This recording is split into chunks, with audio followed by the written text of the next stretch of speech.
Perkenalkan, nama saya Tania Angelina. Sekarang saya berusia 19 tahun dengan asal Universitas Multimedia Nusantara dengan prodi akuntansi. 3 contoh perilaku proaktif yang ada di dalam diri saya. Yang pertama, bertanggung jawab atas pilihan yang saya ambil. Yang kedua, berpikir sebelum bertindak. Yang ketiga, cepat pulih jika terjadi sesuatu hal yang buruk di dalam hidup saya atau di dalam satu hari itu.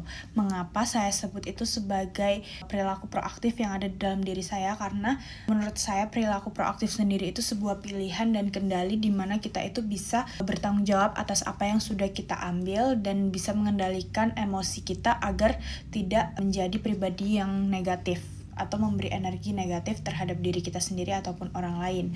Dampak yang mungkin terjadi ketika saya menerapkan kebiasaan proaktif saya yaitu yang pertama, kita bakal menjadi pribadi yang lebih dewasa dan lebih pandai lagi menyikapi sebuah masalah, karena kita bakal lebih memikirkan bagaimana solusinya, bukan hanya mempertanyakan ataupun menyalahkan masalah yang ada.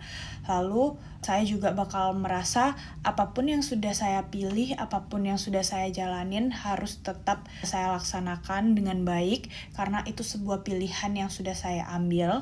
Dan cepat pulih jika terjadi sesuatu yang buruk, itu menurut saya dampaknya ketika kita kembali berinteraksi dengan orang lain itu tidak akan merasa tidak nyaman dengan kehadiran kita gitu. Jadi dengan bisanya kita cepat pulih jika terjadi sesuatu yang buruk, tidak akan mempengaruhi lingkungan sekitar kita.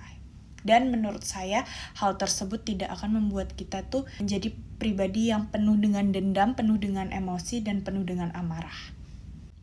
3 kebiasaan reaktif yang kemungkinan masih sering muncul di dalam hidup saya. Yang pertama, saya merasa kesal ketika tidak didengar ataupun diabaikan ketika saya berbicara ataupun berpendapat.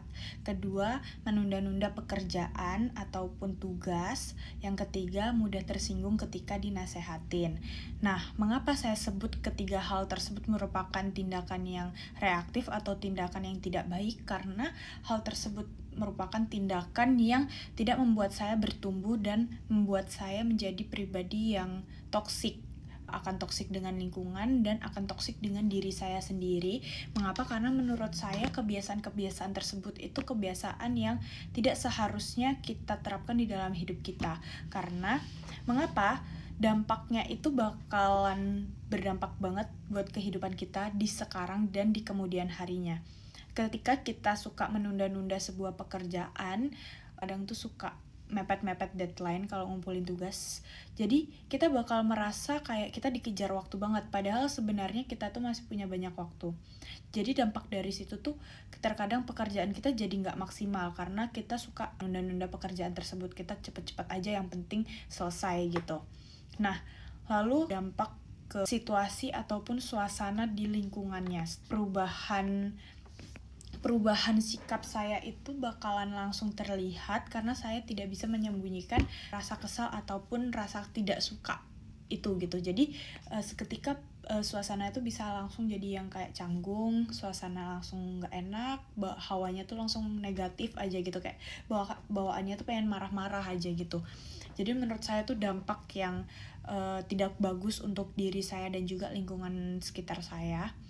Lalu merasa kesal ketika tidak didengar ataupun diabaikan, itu dampaknya menurut saya itu bakal, karena saya ketika diperlakukan seperti itu saya bakal merasa kesal dengan orang tersebut dan membuat orang tersebut merasa tidak nyaman dengan saya. Jadi itu adalah salah satu hal yang mungkin memang harus saya rubah di dalam diri saya, karena terkadang saya masih merasa seperti itu di suatu situasi tertentu, meskipun gak setiap saat, tapi menurut saya itu bakal berdampak banget buat lingkungan sekitar kita dan buat diri kita sendiri, karena kita mempunyai sifat yang gampang emosian, gampang marah, gampang kesal. Padahal sebenarnya ya gak harus semua yang kita ucapkan, gak harus semua yang kita kasih tahu ke orang ataupun yang kita lontarkan dari mulut kita tuh orang lain harus mendengar gitu. Menurut saya orang lain mau mendengar atau tidak itu sebuah pilihan dan tidak ada yang namanya wajib untuk mendengarkan saya gitu. Menurut saya itu tidak baik. Jadi ya saya harus mengurangin hal tersebut agar dampaknya itu nggak jadi negatif ke diri saya ataupun ke orang-orang sekitar saya gitu. Terima kasih.